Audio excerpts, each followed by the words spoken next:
Bakit ganun? Pray ako ng pray, pero parang di naman ako naririnig ng Diyos. Dapat nating maintindihan na ang Panginoon ay sumasagot hindi ayon sa ating kagustuhan, kundi ayon sa kanyang kalooban. Hindi lahat ng gusto natin ay tama, pero ang lahat ng kagustuhan ng Diyos ay tama para sa atin. There was a woman in the Bible na ginawang example ni Jesus sa kanyang mga disciples kung papaano silang dapat manalangin at hindi sumuko. Pag-usapan natin ang kwento ng isang balo na halos wala ng pag-asa, pero binigay ng Panginoon ang dinadalangin ng kanyang puso na magkaroon siya ng hustisya na kanyang hinahanap. Pag-usapan natin ang kanyang kwento.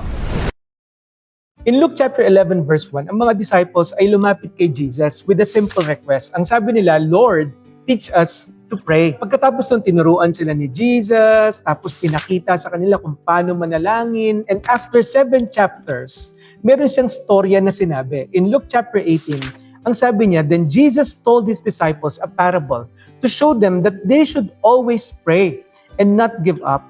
He said, in a certain town, there was a judge who neither feared God nor cared what people thought. And there was a widow in the town who kept coming to him with the plea, 'Grant me justice against my adversary.'" Makikita natin dito ang kwento ng isang babaeng balo na talagang nakikiusap araw at gabi doon sa judge na yon na pagbigyan siya sa hustisyang hinahanap niya. Sa totoo lang, dapat ang judge ng mga panahon na yon may takot sa Diyos, simbolo ng hustisya, nagtatanggol sa mahihina, tulad ng balo na to. Pero kabaligtaran yung description ng Bible sa kanya. Ang sabi ng Bible sa judge na ito, he neither feared God, wala siyang takot sa Diyos, wala siyang reverence sa Diyos, and he neither feared men. Wala siyang pakialam sa sasabihin ng ibang tao, kahit sa reputasyon niya. Dati ina-appoint ka maging judge ng isang bayan, either by Roman government, by elders, yung chief elders sa bayan na yon, or by religious authorities. Ina-appoint ka nila dyan. And this judge, in-appoint siya dun sa pwesto na yun nang wala siyang takot sa Diyos at sa mga tao. Which also means, itong taong to medyo kurakot to. Kasi karamihan sa mga hukom na walang takot sa Panginoon, habol nila talaga pera. Siyempre, pag nag-aayos ka ng kaso, di ba, malaki ang pera na involved dyan. At sa isip siguro ng hukom na ito, wala naman ako makukuha sa babaeng ito, mahirap lang ang balo na ito kasi nagmamakaawa siya sa akin araw at gabi. At dahil male-dominant society ang Israel during that time, yung mga babae, sobrang dependent sila sa mga asawa nilang lalaki. Kapag namatay ang asawa nilang lalaki, hindi agad-agad sila makakahanap ng trabaho, mahihirapan silang buhayin ng sarili nila. Talagang maghihirap sila, walang magtatanggol sa kanila at walang magpo-provide sa kanila. They were very helpless. Kaya madalas silang inaabuso at wala silang kakampi. Ito yung hinihiling niya ngayon sa judge. Ang sabi niya sa judge, "Judge, pakiusap. Bigyan mo naman akong hustisya laban dun sa mga tao na nakagawa ng mali sa akin. Judge, pakiusap. Bigyan mo naman ako ng hustisya." Araw-gabi, yun ang kanyang nilalapit doon sa judge na yun, pero hindi siya pinapansin. Ito yung sabi ng talata, she kept coming.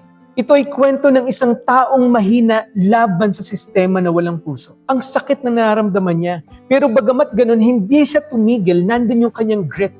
Nandun yung kanyang perseverance. Nandun yung kanyang consistency. Hindi. Nandun yung kanyang faith. Hindi. Balang araw may mangyayari dito. She was very persistent, consistent, and she never gave up. Ang sabi ng verse 4 and 5, for some time he refused. But finally, he said to himself, sabi ng judge, "Even though I don't fear God or care what people think, yet because this widow keeps bothering me, I will see that she gets justice so that she won't eventually come and attack me." Grabe, no? Di ba sabi ng Bible, for some time he refused. Nagkaroon ng delays. Pero hindi ibig sabihin na deny siya. Pero dito makikita natin, halos natakot yung judge dito sa determination ng widow na ito na iniisip niya, baka saktan ako isang araw o takihin na lang ako nito, hindi ko alam. Dahil di ko siya pinagbibigyan. Napilitan ngayon yung judge, nagkaroon siya ng change of mind. Remember, wala siyang pakialam sa Diyos, wala siyang pakialam sa tao, lalo na sa balo na ito.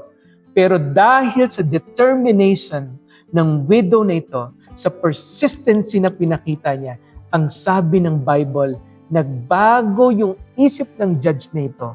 Napilitan siya ngayong kumilos. At sabi niya, even though I don't fear God or I don't fear men, I will see that she gets justice so that she won't eventually come and attack me. Sa totoo lang, wala naman talagang laban itong widow dun sa judge. Ano ba naman yung kaya niya? But because of her faith to keep moving forward, nagkaroon ng breakthrough. And finally, the Lord said to His disciples in verse 6 to 8, and the Lord said, listen to what the unjust judge says. And will not God bring about justice for His chosen ones who cry out to Him day and night? However, when the Son of Man comes, will He find faith on the earth? Wow. Alam natin that God is a God of love, but He is also a God of justice. He is just, and He is the ultimate judge. Ganda ng comparison ni Jesus dito. Sabi niya sa mga disciples, kung itong tao nga na to, nakinig sa plea ng balo na ito, paano pa ang Panginoon sa inyo? Pero ang tanong, makakatagpo ba siya ng pananampalataya sa mga tao na nandito sa mundo? Binalik pa rin ni Jesus sa usapang faith. What can we learn from the story ng balo na ito? Number one, we have to see and understand the value of asking. Ang sabi ng verse 3, she kept coming. Consistent, persistent, she never gave up, hindi siya tumigil. Same thing ng sinabi ni Jesus in Luke 11 verse 9. Ang sabi niya, ask and you shall receive, seek and you will find, knock and the door will be open to you. Yung ask, yung seek at yung knock ay nasa present tense. Ibig sabihin, patuloy niyong gawin. Keep on asking, keep on seeking, keep on knocking. Baka kaya hindi ka nakakatanggap kasi di ka talaga humihingi. Baka kaya hindi ka pinagbubuksan ng pinto dahil hindi ka naman kumakatok. Baka kaya hindi mo nahahanap dahil hindi ka naman naghahanap. Ang linaw ng sabi ng Bible, continue to ask. Lumapit ka sa Diyos. Continue to seek. Samahan mo ng kilos and continue to knock. Yung merong great humility and great faith ng paglapit mo sa Panginoon. Pinagtibay pa yan lalo ni Apostle Paul nung sinabi niya sa 1 Thessalonians 5:17, pray without ceasing. Pray continually. Gawin mong lifestyle ang panalangin. Huwag ka lang lumapit sa Diyos kapag may hinihingi ka. Lumapit ka rin sa Diyos sa panahon na may pagpapala ka. Manalangin ka, magpasalamat ka. Sa panahon na mabigat pinagdadaanan mo, manalangin ka ng buong puso. Sa panahon na pinagpapala ka ng Diyos sa maraming bagay, lumapit at manalangin ka ng buong puso. Magpasalamat ka sa Panginoon. Ang prayer ay ang pakikipag-usap mo sa Diyos. You have to pray continually, consistently. Pray and never give up. Napakaganda ng sinabi ng isang misyonero sa Burma. Ang pangalan niya si Adoniram Judson. Sabi niya, be diligent in prayer. Every morning and evening, devote yourself to prayer. Let this be the first business of every day.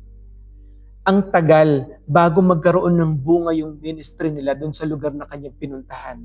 But after how many years and after all those trials na pinagdaanan niya, pagkatapos ng ilang taon of consistent prayer and ministry, libo-libong tao ang nakakilala sa Panginoon sa kanilang misyon na ginawa. The value of asking. Number 2 is the value of trusting. This woman kept her faith. Hindi madali ang kanyang pinagdaanan. Her situation was hopeless and shameful. Nakakahiya. Magmamakaawa ka, papakinggan ka ba ng tao na yun? Halos wala ka namang maibibigay sa kanya at wala siyang mapapakinabangan mula sa iyo. But the Bible says, nagbago ang isip ng judge na ito. Sabi ni Jesus sa verse 7, will not God grant justice to His chosen ones who cry out day and night? Di ba anak tayo ng Diyos? Kung ang tatay mo sa lupa ay marunong magbigay ng magandang regalo, paano pa ang tatay mo sa langit? Kapag humingi ka ba sa tatay mo sa lupa ng tinapay, bibigyan ka niya ng bato? Hindi naman, di ba? Kung marunong magbigay ang ating imperfect parents dito sa mundong ito ng maayos na regalo para sa atin, how much more ang ating loving Heavenly Father? Always remember na anak ka niya. Tatay mo siya. Parte ka ng kanyang pamilya. Ang sabi ng Bible in Hebrews chapter 11, For without faith, you cannot please God. Even if you have faith as small as a mustard seed, basta totoong totoo, you can move this mountain from here to there. Nothing will be impossible to you. Breakthroughs will happen if we will have faith sa ating Panginoon. Sometimes, the greatest blessings hides on our greatest trials. Always pray and not give up. And number 3 and last, not just the value of asking, the value of trusting, but the value of working. This widow kept coming to the judge. Hindi lang siya nakikiusap, kumikilo siya araw at gabi para makamit yung hustisya na kanyang hinahangad. Hindi lang siya basta humingi, she kept on working. Mapapansin ninyo sa Bible, every time na tumatawag si God ng mga mighty men, lagi silang kumikilos, hindi sila nagtatamad-tamaran. Si Moses nung tinawag ng Diyos, he was shepherding the flock of Jethro. Si David nung tinawag ng Diyos, he was shepherding the flock. Kaya hindi siya natagpuan ni Samuel nung oras na yon. Nung tinawag ni Jesus sila Pedro, nangingisda sila. Kumikilo sila. Nung tinawag ni God si Gideon, nandun siya sa wine press. Kumikilo siya, nagtatrabaho siya. Nung tinawag ni Jesus si Matthew, siya ay nandun sa tax collector's booth. He was working. Itong mga taong to na ginamit mightily ng Panginoon ay hindi mga taong tatamad-tamad. We have to understand that blessings are not just the answers and rewards to our prayer. Blessings are responsibilities given by God. Kapag kakatiwalaan ka ba ng Panginoon sa pagpapala na pinagkakaloob niya sa'yo? Minsan nagtatampo tayo, bakit hindi tayo pinagpapala ng Diyos sa ganitong bagay? The question is, kaya ba nating hawakan yung pagpapala na ibubuhos ng Panginoon? We have to prepare, we have to ready ourselves for those blessings. If we are too lazy to plow and to sow, we should not expect a harvest. Makikita natin sa Bible, sa Genesis pa lang, kahit ang ganda-ganda ng situation ni Adam at ni Eve, binigyan pa rin sila ng responsibilities and task ng Panginoon. Mga kapatid, when we pray to the Lord, samahan din natin ng pagkilos. Naalala ko yung sinabi ng isang pastor sa akin nung bata pa ako. Sabi niya, kapatid, samahan mo ng iyong mga paa ang iyong pananampalataya. Ask, trust, and work. Keep on asking. Keep on seeking. Keep on knocking. And one day, you will see ang matinding pagkilos ng Diyos sa iyong buhay. Tandaan mo na ang imposible sa tao ay posible lahat sa Diyos. Always pray and never give up. God bless po sa inyong lahat, and may this lesson be a challenge and blessing to all of you. Sa lahat po ng magko-comment na subscribers dito sa ating video na to, yung may pinaka-nakaka-bless na comment ay bibigyan po namin ng isang regalo. Meron po kaming gift na ipapadala sa inyo. Mag-reach out po kami sa comment section dito sa video na to. God bless po sa bawat isa.